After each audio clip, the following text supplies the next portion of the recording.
I give myself kudos back then because that was bold. I probably wouldn't do that again. I'm not a designer. How can I design well? It makes me emotional even thinking about it. My sons and shit, bro.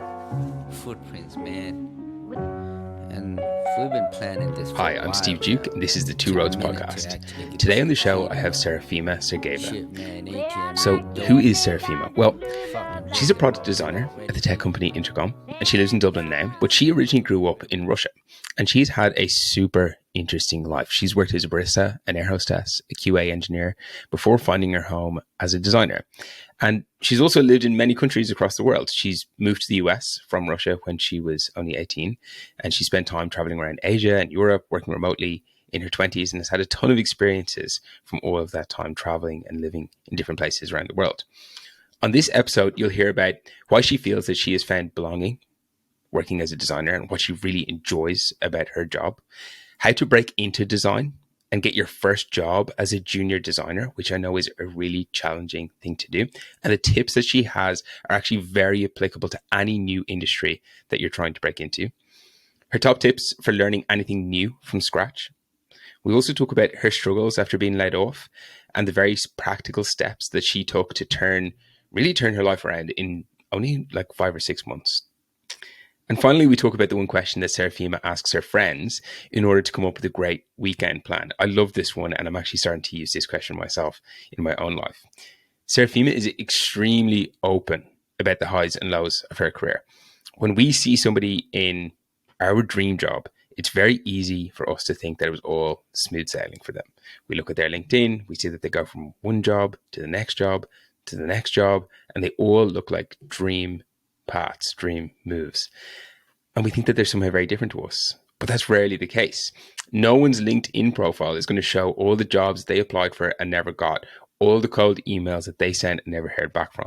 And Serafima talks really candidly about all the failures and misstarts that she has had in her life and the lessons that she learned from each one of those. And I think this can be super encouraging to hear for anybody looking to make a change in their own lives or get into that new role.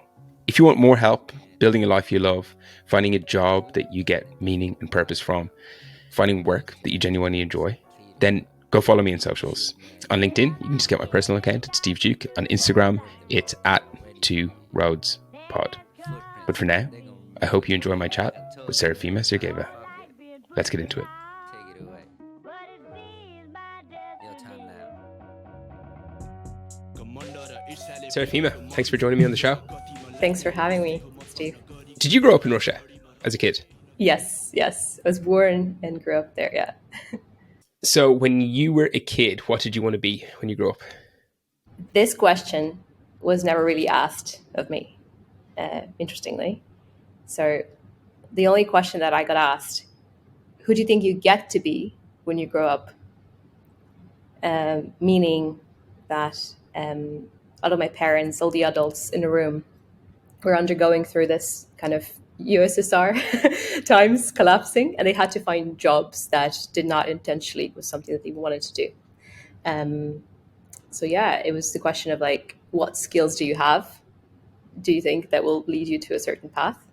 That's kind of how I picked up on it. I never really thought of like, oh, if I want to be this person, I will get to be this person. It's not as straightforward for me, at least. It wasn't like that. So yeah, I grew up in Russia in a family of professional and semi-professional athletes who then turned small business owners, not by choice. So there were no jobs, and they had to find something to do, and that's kind of the whole kind of story of a lot of families in Russia.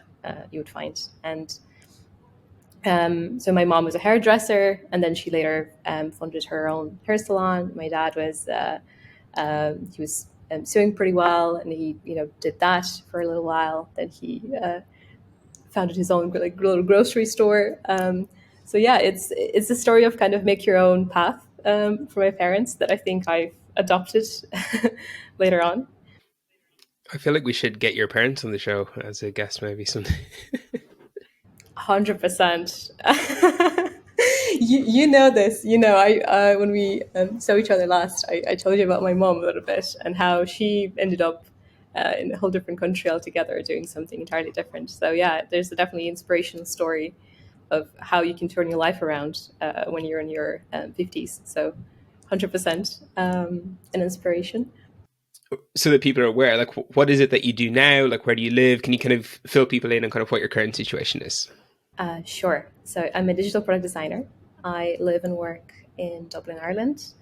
But I didn't end up here by chance. It was a very long journey full of trial and error.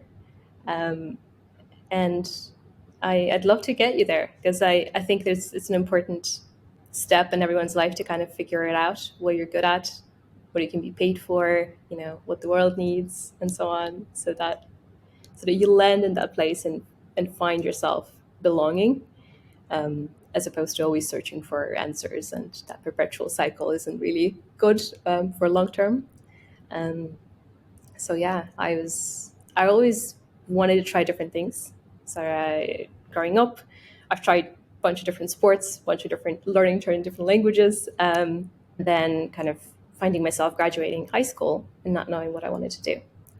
And I remember sitting with my friend, we were watching YouTube videos, and there was some guy who made a move from Russia or from Kazakhstan or somewhere to the States, Los Angeles, California. And we were like, isn't that cool? Should we do that?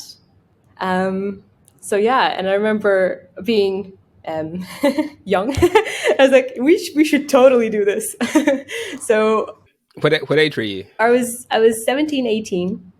And just keep that in mind, like I didn't speak English very well. So I was learning French. So the path was like, okay, I need to quickly learn English. I need to apply to school in the United States. I need to get there and stay there and, you know, have a good time. So surprisingly, like I was able to do this because that initial spark of interest prompted an action of me like, okay, what is the second best thing I can do right now? What is the smallest thing I can do right now? So I was like, I enrolled into English language school. I just immersed myself into English and basically leveling up immensely within a span of like 6 months to a year. So yeah, that was basically turning my life around in a year. People were really surprised that I did not choose like a path that was, you know, many of my classmates chose, which like going to a French university, like going to, you know, university learning French, teaching French, then at the same school. I was like, no, let's do something different. So I give myself kudos back then because that was bold. I probably wouldn't do that again, but it was definitely something, and it was great at a time. I was in the States, but what happened in a couple of years later is Russia invaded Ukraine, 2014, Crimea. I could not stay in the States much longer, and I had to return back to Russia. Like legally, you couldn't? Okay, hold up 1 second. I'm sorry to have to interrupt this episode, but I do want to remind you that if you want more content on how to find a job and a life that you love, you can find it on our socials. So on Instagram, go to Two Roads Pod, and on LinkedIn, just find my personal account called Steve Duke. And of course, these podcasts are released weekly where I interview people, and that's extremely helpful for people to get inspiration and hear other people's stories and how they did it and what they're going through. But I also release a ton of other content as well to help you both figure out what it is that you want to do and also how to then make that actually happen. So LinkedIn and Instagram. At LinkedIn, Steve Duke, just my name. And then on Instagram, you can find us at Two Roads Pod. Legally, I could. It was a matter of like financial situation as well, because it became all of a sudden very, very expensive to pay for school in US with like Russian rubles. They became cheap, and I couldn't legally work in the States to support myself. So I was like, okay, I can stay in here illegally here. That's an option, but what else can I do? What do I know? Those were the questions in my head. And I sort of sat down and wrote a list of all the things that I know. To that point, I was 19, 20, something like that. So I didn't know much, to be fair. I only knew languages. And I was eager to travel. And the logical thing was like, okay, I should be a flight attendant then. Because honestly, that was the only job that I could get, perhaps at that time, enrolling into aviation school in Russia, working as a flight attendant in Aeroflot, working at Zara alongside it because I could not support myself otherwise. And I thought, yeah, that's it. Like, I got it. This is it. I'm going to be a flight attendant. It was going to be cool. I'm going to be traveling around the world. But it did not work out. I got stuck flying around Russia, within Russian borders only. I was paid minimum wage. I think it was, if I were to just convert the currency, like something like $400 a month, which is insane amount if you live in Moscow. It's just not bearable. And thinking to myself, okay, this isn't what I signed up for. I could stick with it for another couple of years, and maybe I could get promoted, or I could get to travel, across the world, because you have to fight for that chance too. And it's a very competing market. Or I could try something else. And I remember myself distinctly not being really much in love with this guy as other people were in my group. They would get butterflies. They would be so happy just being up there. And I wasn't. To me, it was like taking a bus. So it was very, So I remember that you have to have something other than your will to do it to keep you going. There has to be some purpose, some passion, something there. And I didn't have it. So I had to give it up, basically, and try something else. I enrolled back in school, moved to a different city in St. Petersburg, going from Moscow to St. Petersburg, and starting from scratch again. None of the courses that I had were transferable. None of the things that I knew were applicable to a new city. So it was like, okay, how can I reframe this into a blank slate as opposed to starting from scratch, right? It's, and then I realized now retrospectively that it wasn't a blank slate either. It's kind of like a spiral. You think you're going in the same motions, but in fairness, you're going up the level again. You're keeping that knowledge. It's there. It's in your bank of knowledge and experience. It's never wasted. But back then I thought, oh my God, I'm such a failure. People are now graduating university. They're getting good jobs. I'm here with no degree, no job, no partner. And there's also this kind of saying, if you return back to your home country, you're kind of like a bit of a failure after trying, out different paths abroad. So I felt like at the bottom of the bottom, basically. Really? You felt that? Yeah, I felt that. I felt like, well, what can I do? What do I get to do? So I became a waitress at a little coffee shop in St. Petersburg, because I thought to myself, hey, what are the simple pleasures that will keep me going? Like, what are the routines that I can build up from scratch? What are the things that bring me joy? And I found third wave coffee, which is specialty coffee. To me, that was like, that's great. I'm going to immerse myself. I'm going to become a barista, that kind of stuff, which is good,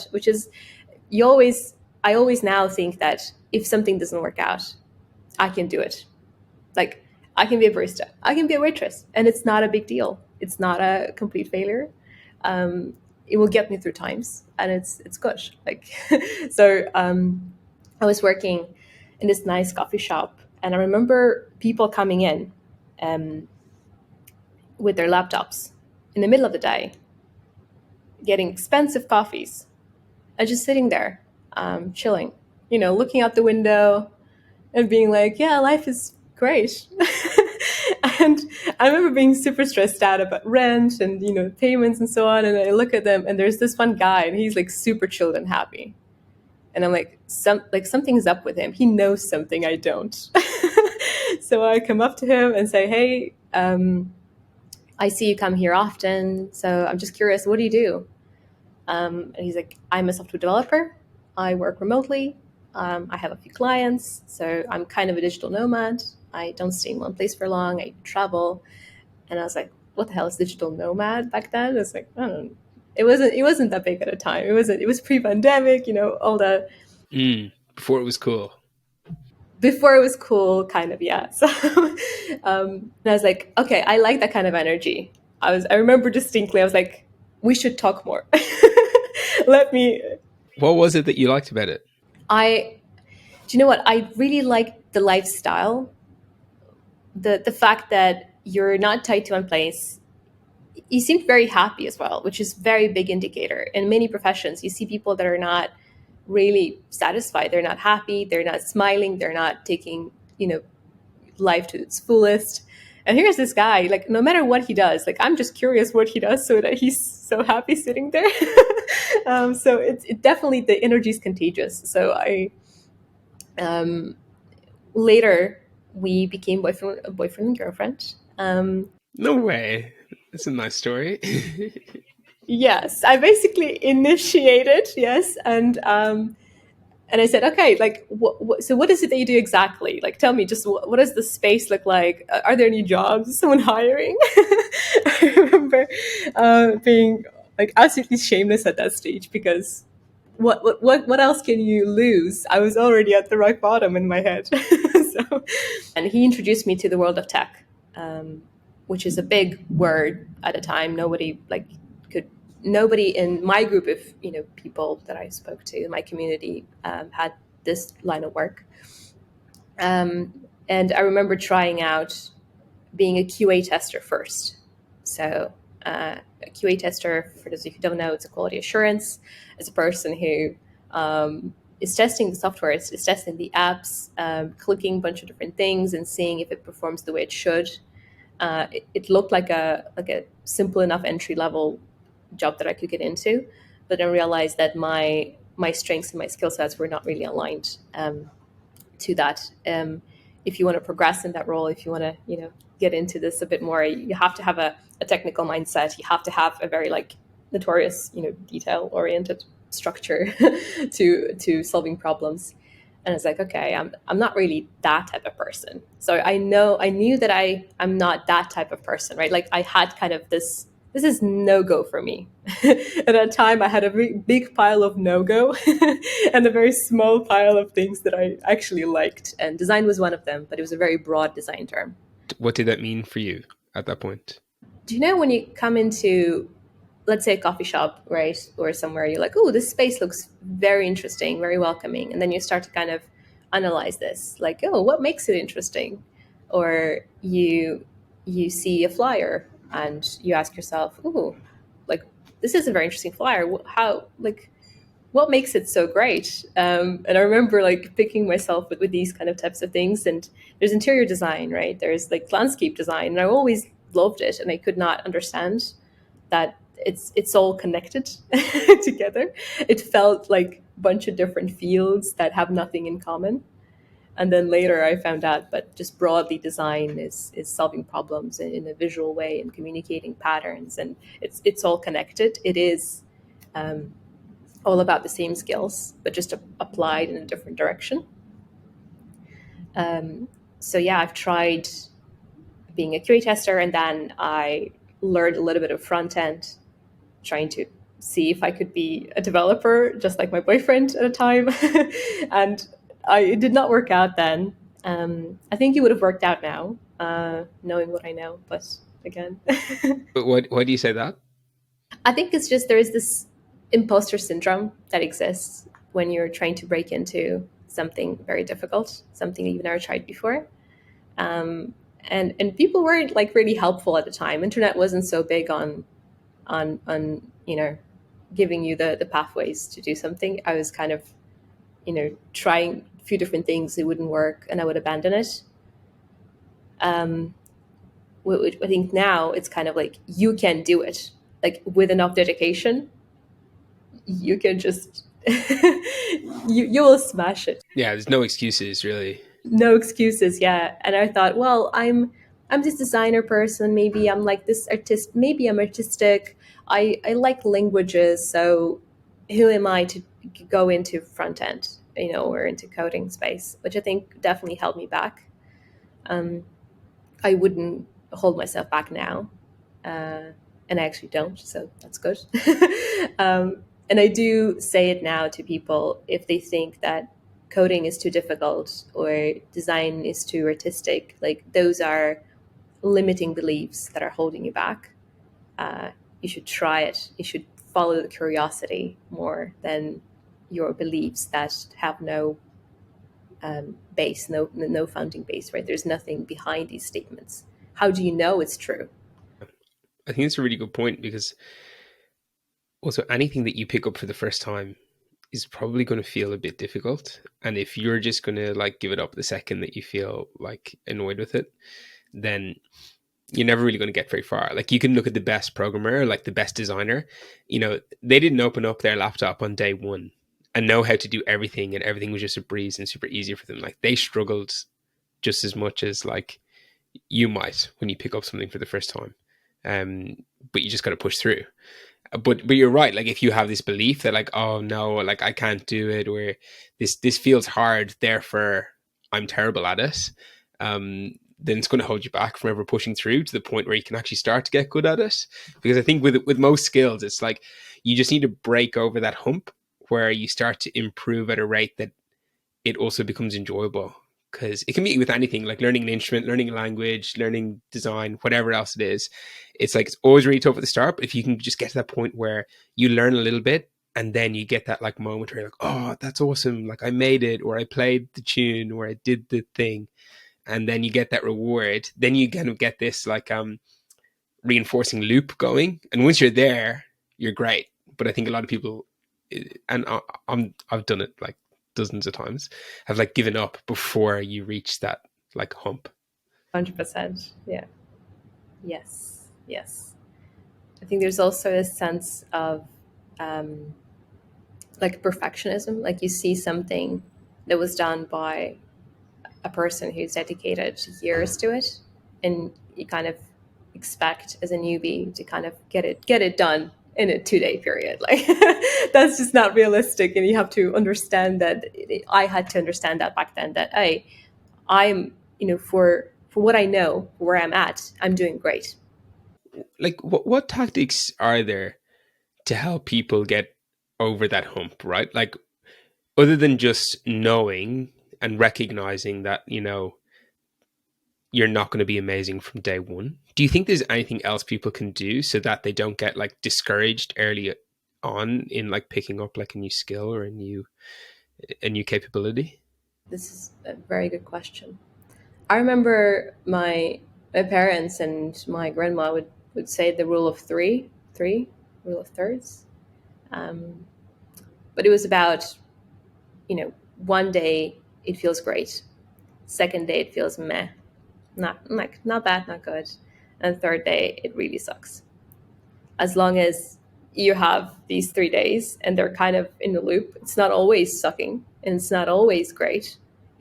There's a healthy mix of you enjoying it, of you persevering it in the slump, and when it gets hard, you know that there is another day coming that it's going to be good again.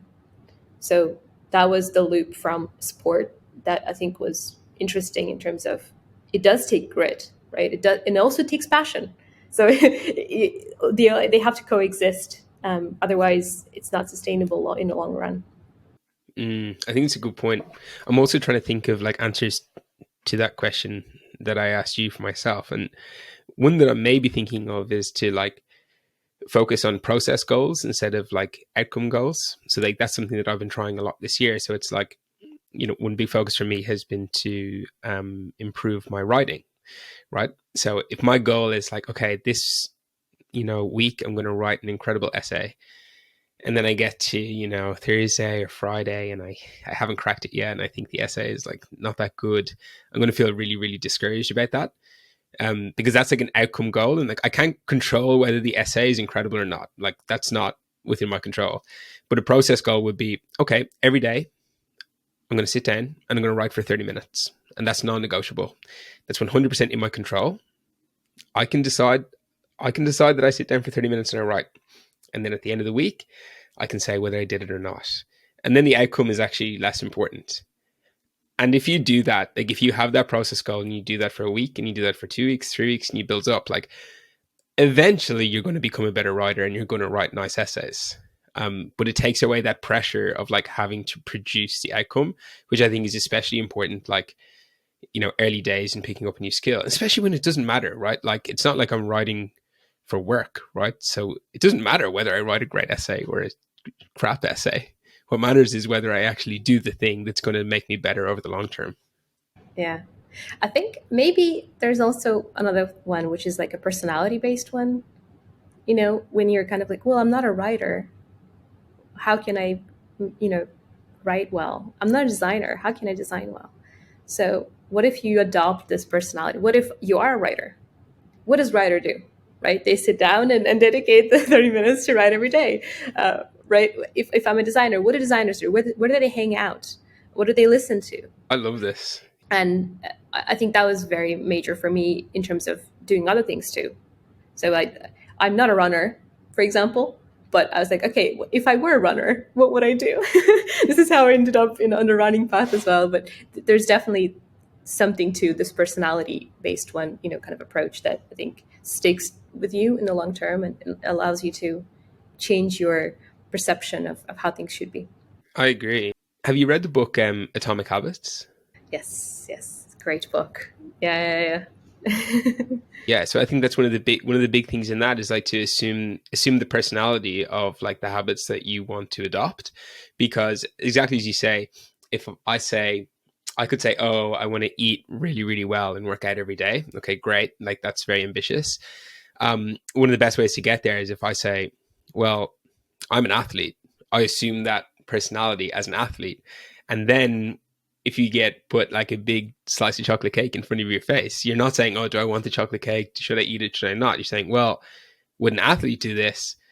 Probably not. And I'm an athlete, so I guess I can't eat the cake, And because it just takes this decision making out of it, which is actually like super powerful. Okay, but let's go back to your story. So you're kind of at the point where you've learned about this new world of tech. Essentially, you've tried your hand at QA. You've now navigated yourself into the world of design, which you think you might be interested in. What's kind of the practical step that you took? Did you go and enroll in a design course? Did you teach yourself? Like, what practically did you do to start off your journey in design? So I'm a notorious Googler, so I would Google everything, just trying to find many different success stories and case studies of how people ended up where they are. That just kept me kind of inspired, alongside of enrolling into a bunch of different free courses that were out there. And I think it was overwhelming as well because there were too many. Like, intro to UX, intro to web, intro to this, and like I remember like I don't have enough hours in a day to to go through all of them.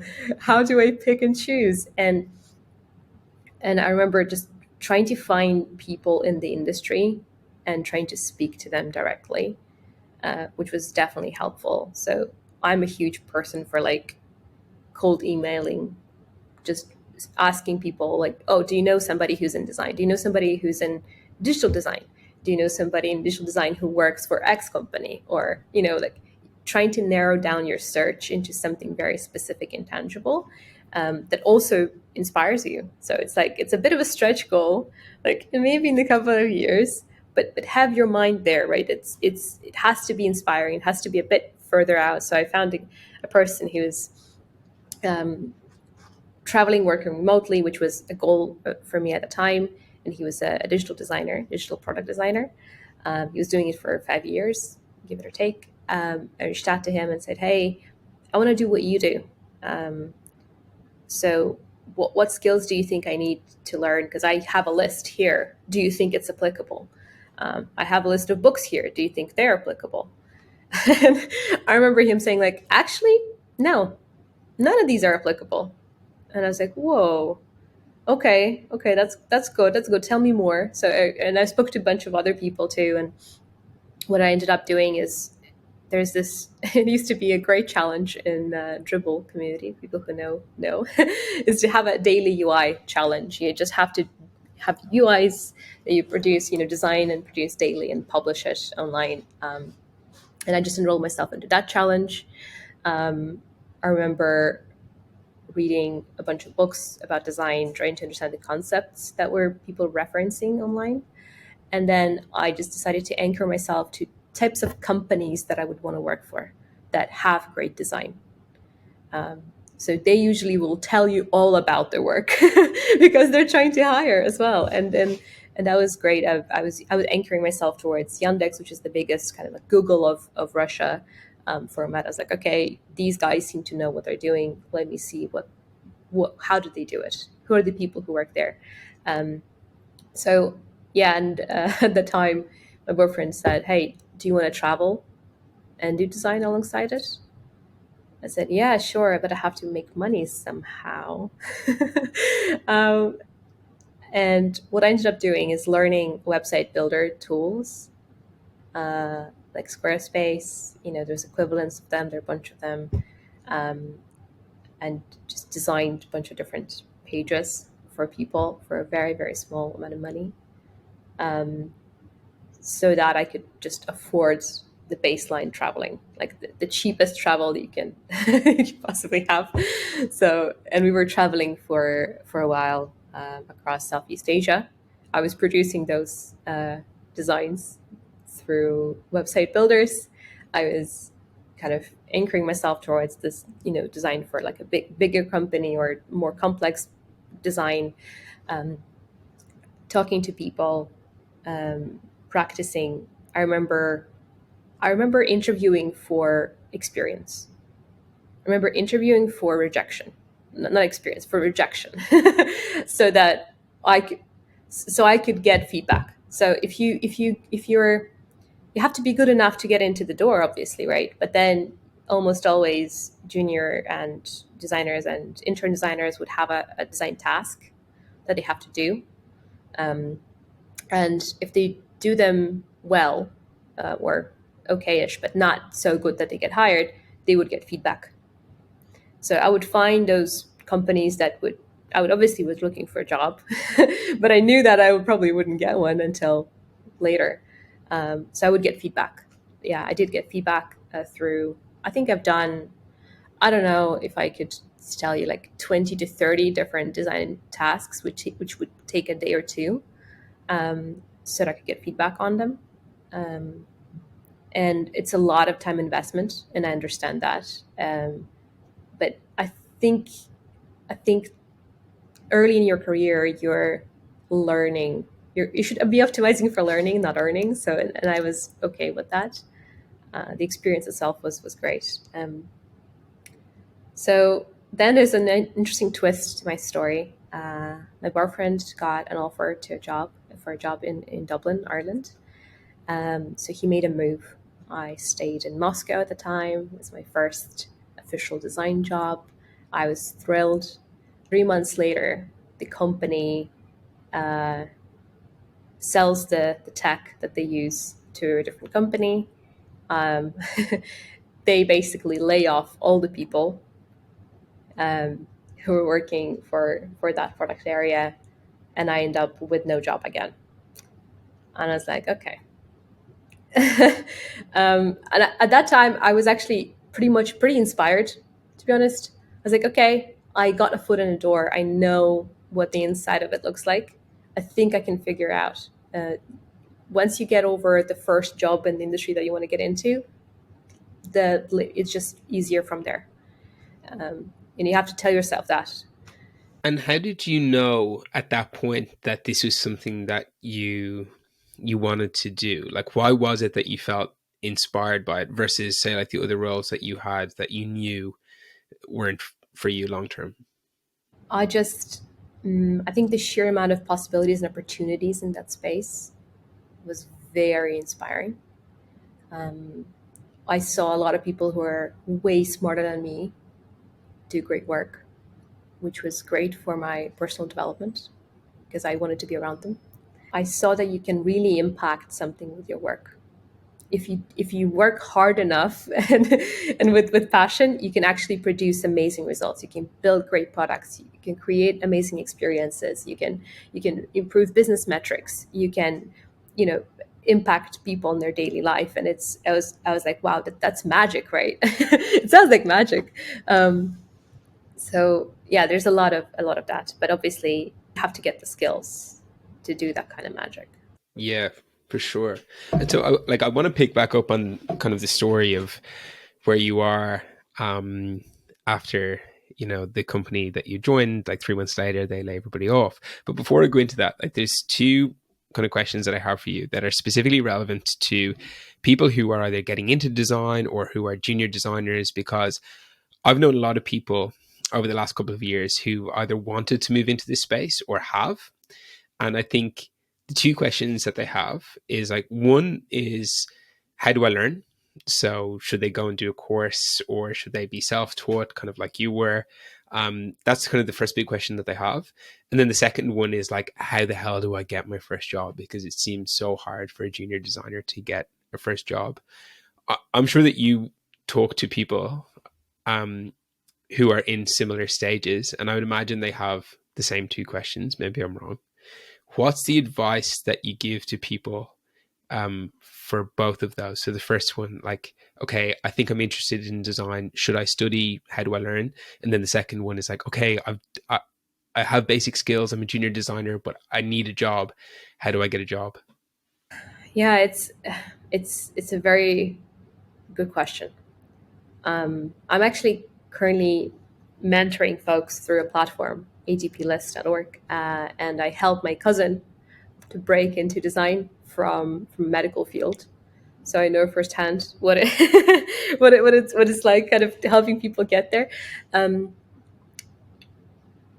But I think you have to give up this idea that you know that it will be quick and easy way into it. It's not, right. It's going to be hard, so you should just prep for it, that okay, it's going to be hard, but what can I do to make it enjoyable? What can I do to make it maybe sociable? What can I do so that I can stick with it in the long run?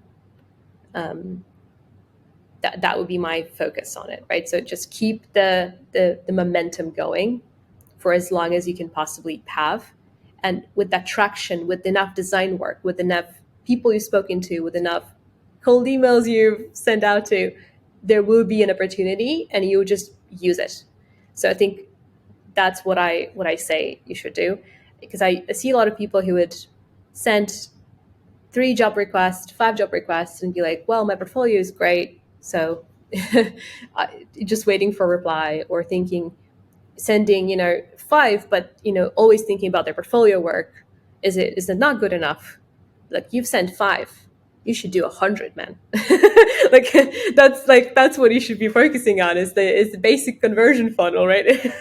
That's what I kind of later teach people, that currently it's about numbers of hours you put in, numbers of projects you've done, just numbers. It won't get to quality until way down the line. So just abandon this kind of image of easy break into that.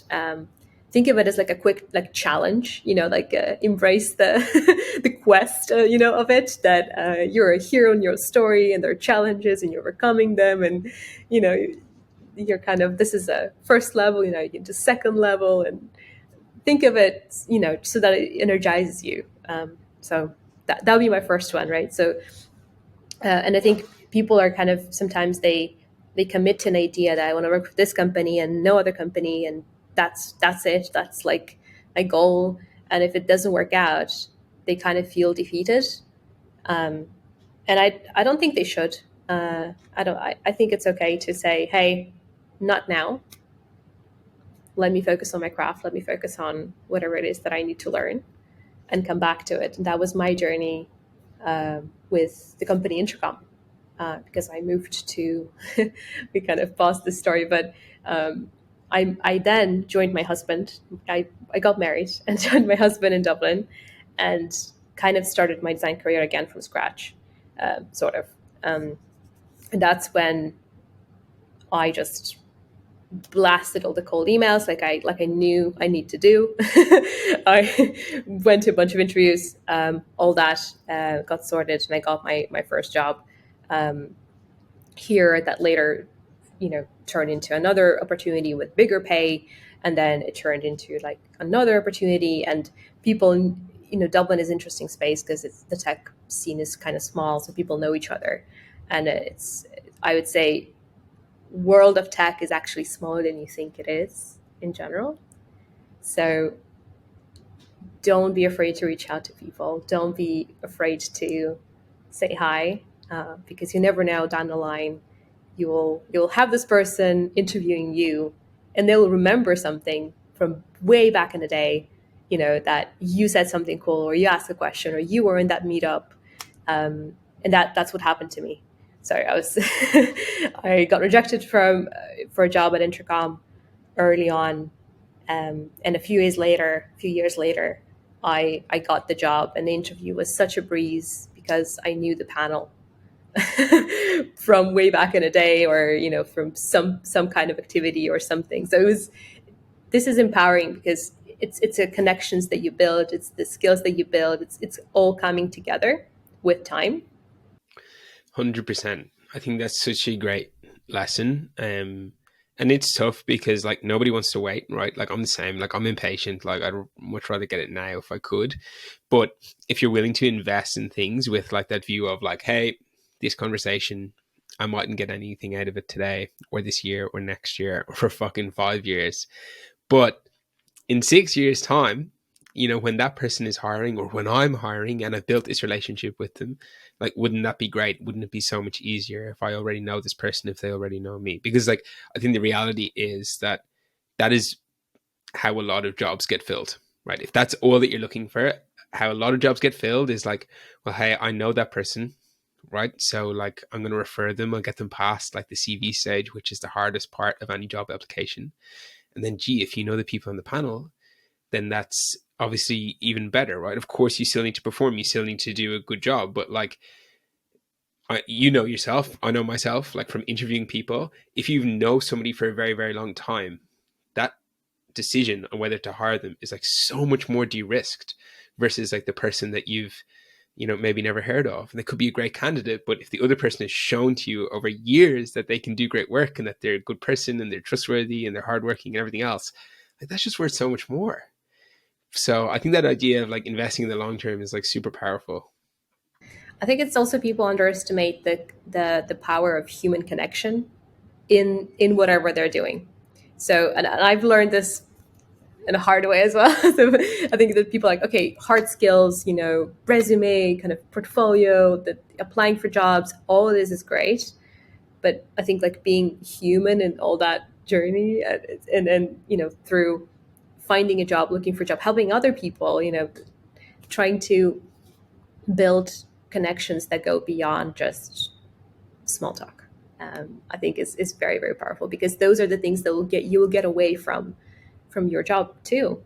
You will have those connections, and you'll feel like you belong, and there's people who connect with you in some sort of way, and hopefully you'll keep them throughout your life, because you spend most of your time at work. So you have to think about those connections. Otherwise, what else is out there, right? So it's so true. You talked earlier at the very, very start, you talked about, the journey to finding a place where you feel like you belong, right? And it's not always like straightforward, and there's a lot of failures along the way. Are you in a place now where you feel like you belong? I can say yes, 100%. And it's not even just a job. It's about all aspects of my life kind of coming together, which is great. And I think you might have felt one area of your life throughout your childhood or something that, ooh, this feels like it. Hold on to it. hold on to it and keep it because later on they will all form kind of this sense of personality and the sense of belonging. This is who you are. Because I think it's easy to lose yourself in that journey of trying to adapt and change and shape yourself into whatever thing you need to be to become a designer, or somebody else. So just keep that with yourself. So I think right now I'm in a very good place that I have so much joy that I give it to people, to other mentees as well. So yeah, I feel like you can get there, and then it's just every day becomes an interesting day, and it's a journey. That's so great to hear. That's like really nice to hear that you're like you're in a place where you feel that. Like it's very powerful, I think. And also the fact that you said that you got so much joy that you're now looking to give it to others, right? Like I think that's a very very admirable thing as well.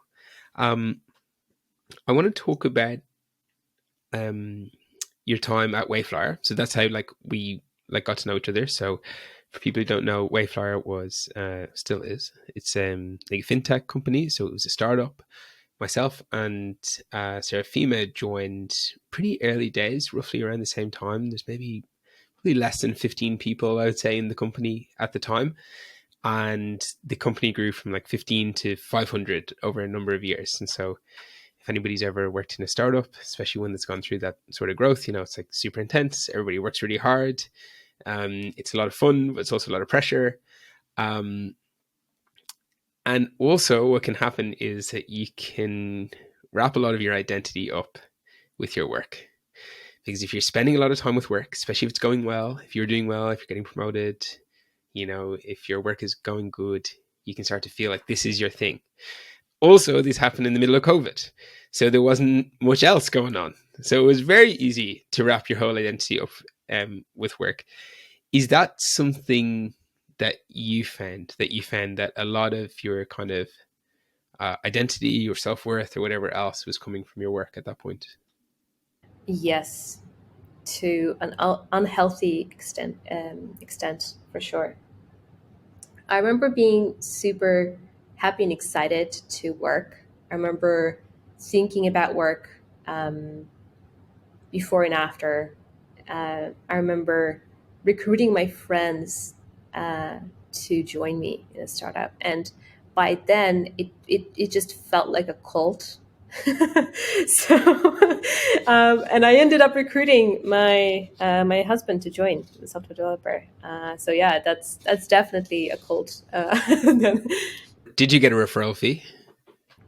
For him, no. But then I recruited my friend, and I did get a referral fee, bonus, whatever the thing is. Yeah. So the part where I think you're seeing the impact of your work, and it gets you going, and it's hard to detach because everything is going so well, and I felt like, oh, if only we put more effort, can you imagine the impact we can get? And that's all I could care about. That's all I could think of. But what if we pour more into it? It's just we are a rocket ship. We're gonna go to the moon or whatever beyond. So I think looking back at it now, I had to go through this journey to learn a lesson to not wrap my identity around my work. And I'm glad I learned it the way I did, going through, hyper growth, doing well, multiple promotions, um, building a team around me across many different disciplines of design, and then being impacted by a mass layoff at a company with a feeling like surely I wouldn't get laid off with all the the effort, with all the hard work, with no signs of poor performance. Surely there is. I would not get impacted, but I did. So, and then I figured out, okay, work is not what defines you. Work is there to enable you to live a good life. You can choose how much you put into it, but you have to understand the risks associated with it. And I think I did not understand the risks of losing a job back then. And I think now it's, spoken to so many people in tech industry who got laid off. I can say that it's a norm, actually. Throughout your career in tech, you will get laid off at least 2 times. I hear, like, in your 10 years. So, like, being okay with this possibility and then pouring yourself into work, that's okay, right? Not understanding that probably is gonna bite you in the end. So Yeah, it's a very good point, because I think there's, like, there's nothing inherently wrong with pouring a lot of yourself into work and spending a lot of time doing it, and deriving a lot of value from that. I'm not one who subscribes to, like, oh, work is just there to pay the bills. Like, you should just, like, do what you can, but, like, live your life outside of work. Like, I don't live my life by that either, because it's like, nah, like, you're going to spend a lot of time at work anyway. Like, you may as well enjoy it and do something that you find meaningful. But what was that process like of kind of realizing that? Was it just like, oh my God, I've been impacted by these, big layoffs. I now don't have work. Oh, well, I guess I have to find my sense of value from somewhere else now. Or, did you go through, like, a bit of a process to figure that out? oh, we're going into the spicy mental health topic now, because I was in shock for a month, like literally, like in shock, like this this kind of fear that locks you in this flight or fight kind of mode, and I was like, I was frozen for a month. I couldn't move, and I was so surprised to see how many people got into back into job search straight away. And I was like, wow, I cannot do that. I do not have energy, or I cannot do that. I couldn't wrap my head around it. How can you do it so quickly?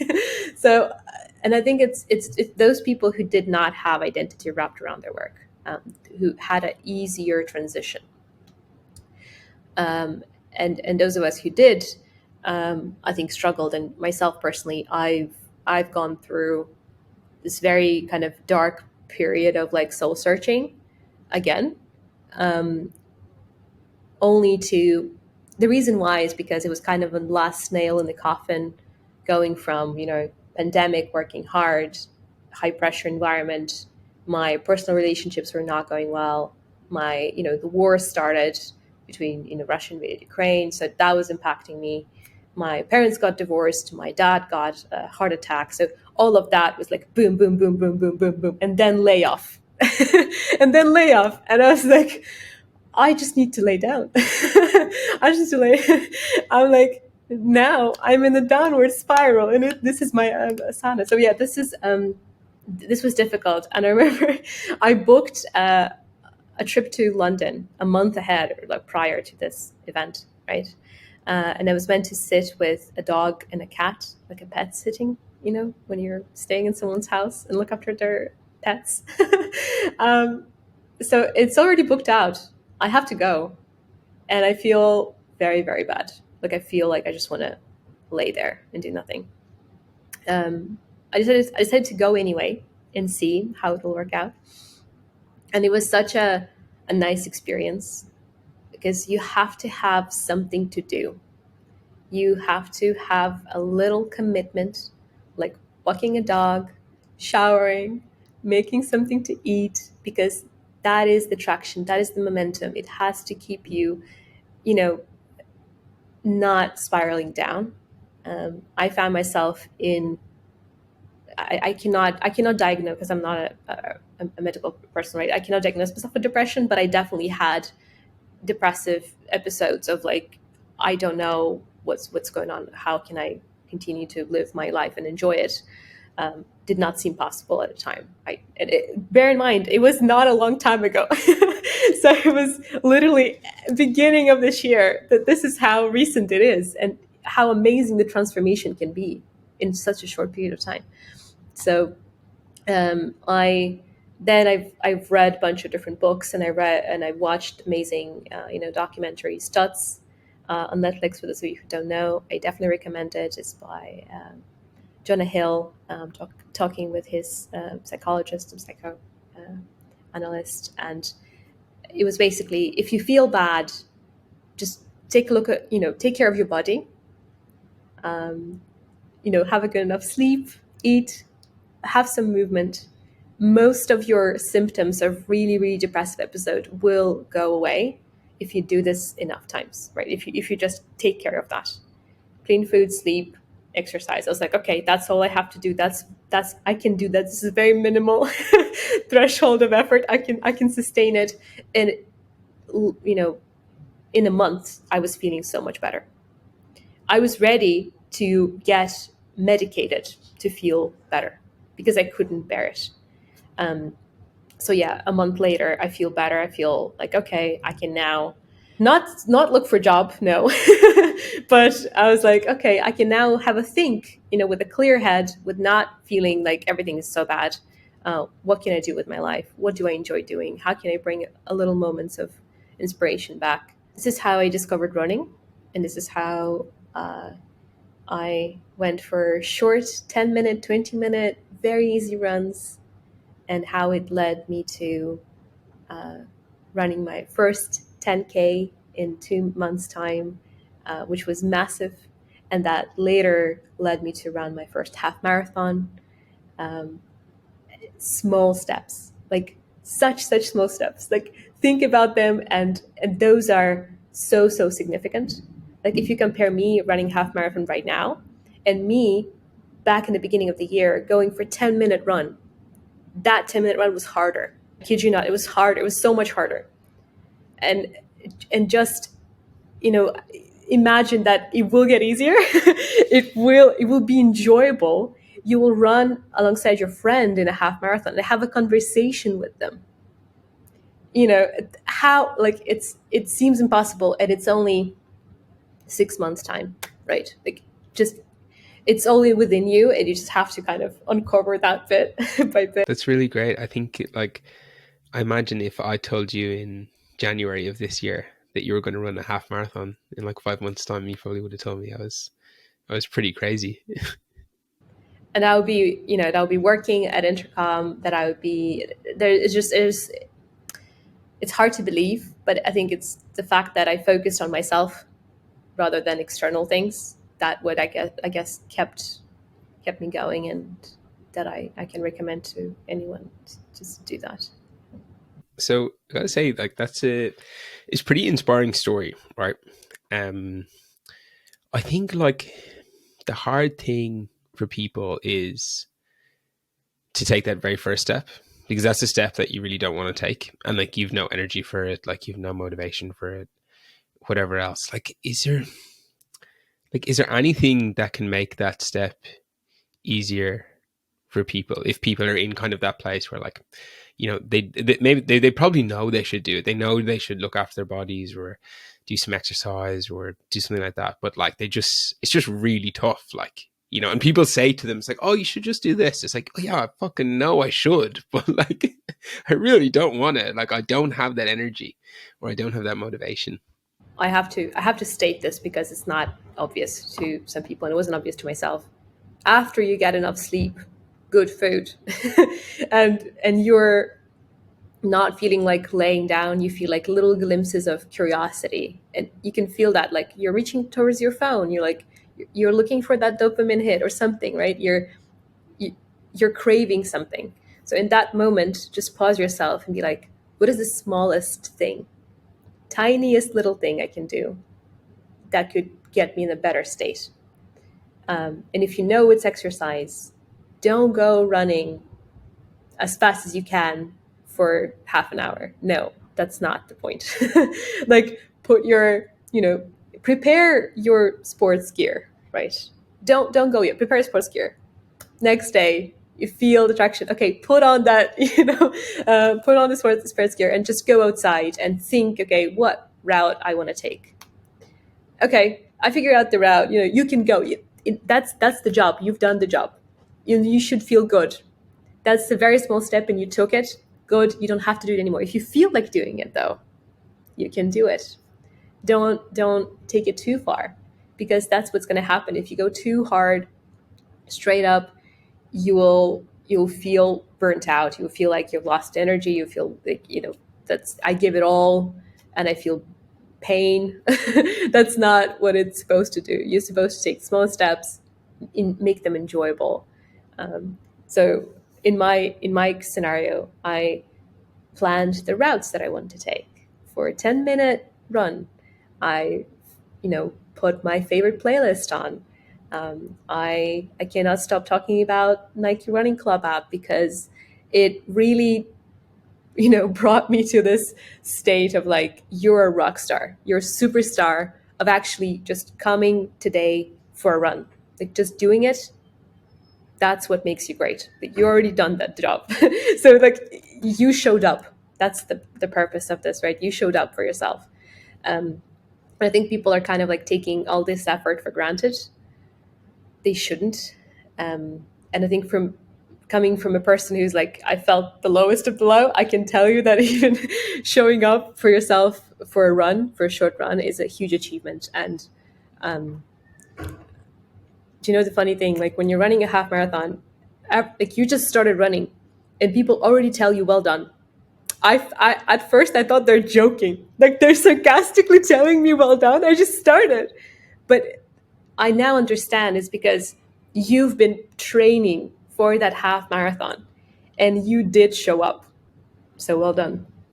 I think finding that balance between being able to push yourself just that little bit, because you have to push yourself just a tiny bit, otherwise, like, you're not going to do anything. So just pushing yourself that little bit to just like prepare your sports gear, like you need that, but then you also need to balance that out with like being kind to yourself, because it can be very easy to be very harsh on yourself in those situations and to say, oh, you should go for a run, and then you don't, and then you beat yourself up for the fact that you didn't go for a run, and now you're actually in a worse place than if you hadn't even done anything in the first place. So I think I think finding that balance is really, really important. And then, as you said, like building those stepping stones over time, like that's the biggest thing, because it gets easier, right? Like if you're doing one thing, it's actually making it easier to do the next thing. It's not making it harder. If you're getting better sleep, it's easier to eat well. If you're eating well, it's easier to exercise. If you're exercising, you're going to sleep better. Yes, it's traction. It's all coming together, and I just think it's worth mentioning that it's the same for bad habits too. So it's easy to fall back off that and be like, oh, I didn't have enough sleep, so I feel very hungry and I eat bad food, and I like, it's the same cycle, but for the bad stuff. So I think even the fact that you're maintaining what you already have means you're putting an effort, right? Even just continuously doing what you're meant to be doing is such an achievement. So I think I don't know if it's too much like inspirational empowerment, but I feel like people are just like, yeah, I'm just going to work. I'm just doing the thing. It's not a big deal. It is a big deal. It's a lot of effort, and you have to give yourself a pat on the back. You're doing a good job. 100%. So if we were to talk maybe 12 months ago, you said that, I imagine, I could be wrong, but that you get a lot of your sense of like, value and purpose from the work that you do, right? If I ask you that question now, what would your answer be? Answer would be that I'm happy to do what I do. If I ended up doing the same thing for a different company, I'll be happy to.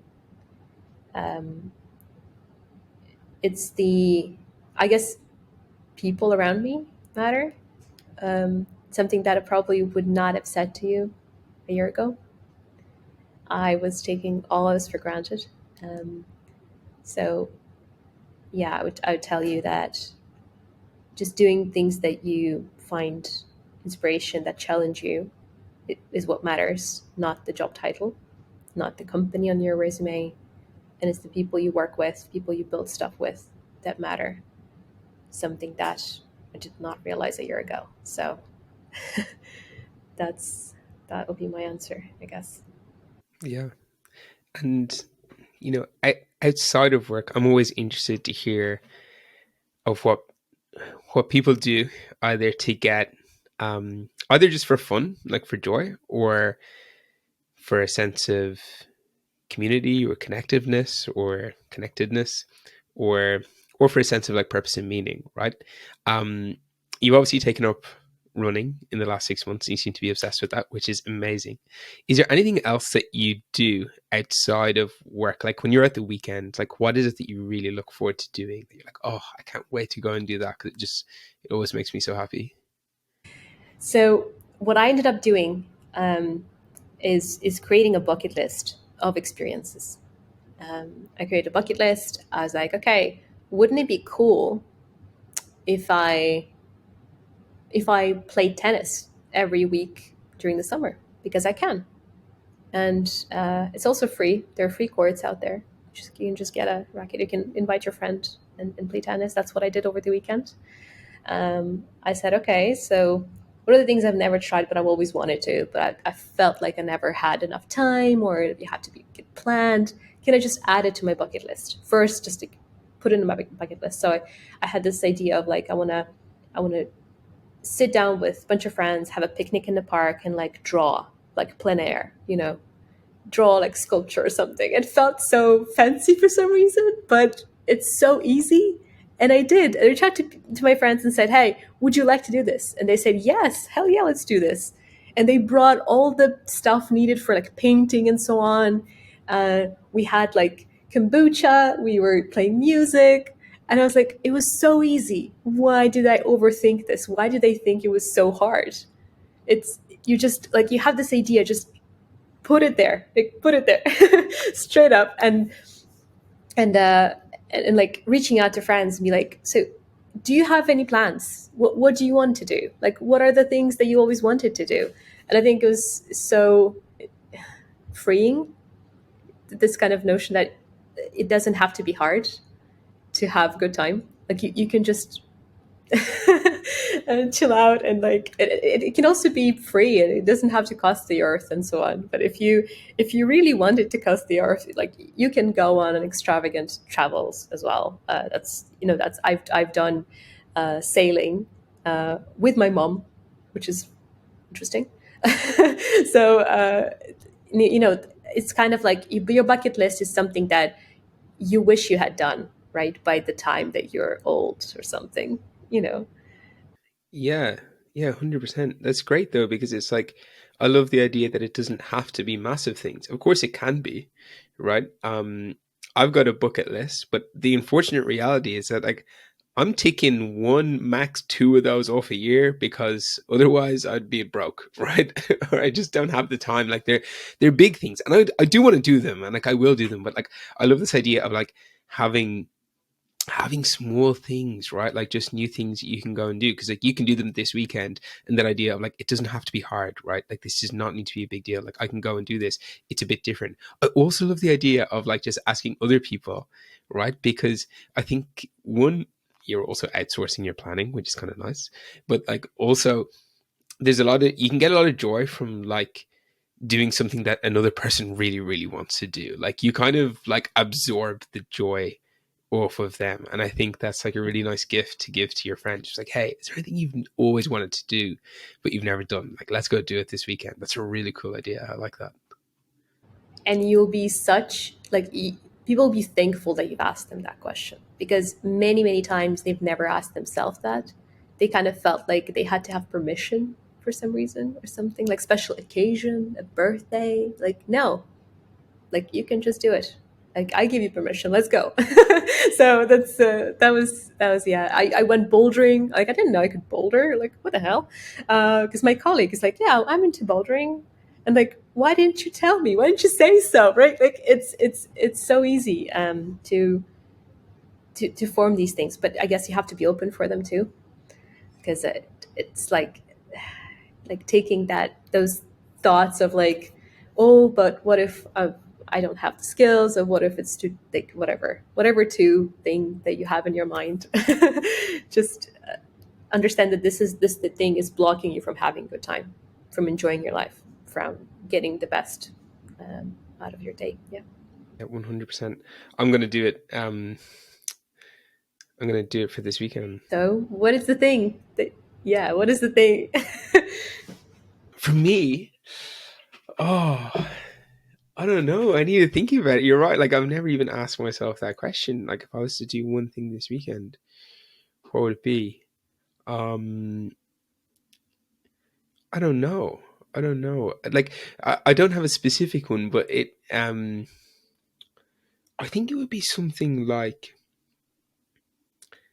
there's some art galleries in Sydney. Like I've lived here for like 4.5 years ago. There's some art galleries here that like I've never gone to. And like I really want to go to. And I actually tried to go to them like last week and they were like closed during the week and stuff. And I was like, if somebody messaged like, hey, what do you want to do this weekend? I think I'd probably say something like that.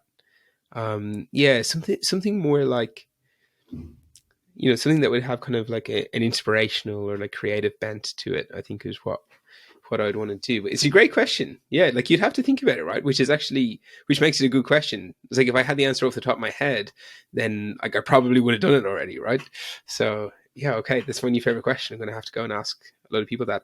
I've got one more question before we finish up, which is if you were to go back to 17-year-old Serafima who's deciding that watching that YouTube video, deciding that she wants to go and move to America with no idea what like the next few years might look like in front of her.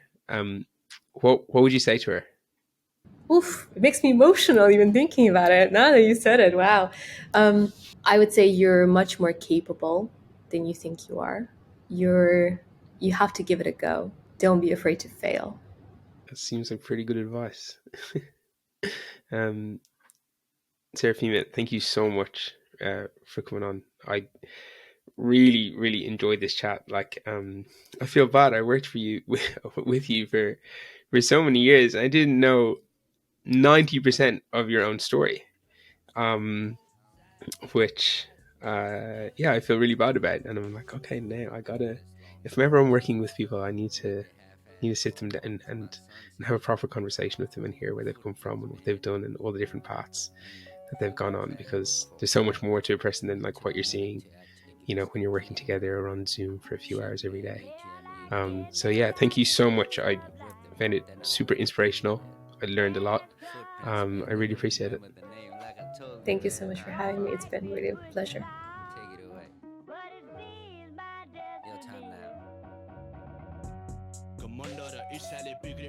I really hope you enjoyed that conversation that I just had with Serafima. I just loved how open she was about her whole journey and shared all of the failures and missed starts and times where she was banging her head against a wall, sending like 100 cold emails trying to break into her first job in design. And it just shows that when we're trying to make a change, when we're trying to get into, a new job or a new industry, like it's just not easy. It's really not. And I think we can take a lot of solace and like encouragement from that. So I hope you enjoyed that chat that I have. If you haven't listened to episode 17 yet with Joe Williams, go back, give it a whirl. Joe has lived a super interesting life. He's been a professional rugby player, a champion boxer, an author, and now he's the founder of a mental health, education, and suicide prevention business. He's also a really beautiful storyteller and has some really, really great lessons for people who are looking to find purpose or meaning in their lives. As always, go follow me on socials, LinkedIn, my personal profile, Steve Duke. On Instagram, you can get me at the Two Roads Pod. If you follow me on there, I share like more content outside of just the podcast, tips that I've learned along the way, lessons that I've heard from people that I've interviewed in terms of how to find a job and a life that you really love. And it's also just an easy way to make sure that you never miss an episode that I release. Other than that, I'll see you next week for episode 20 of the Two Roads Pod. Your time now.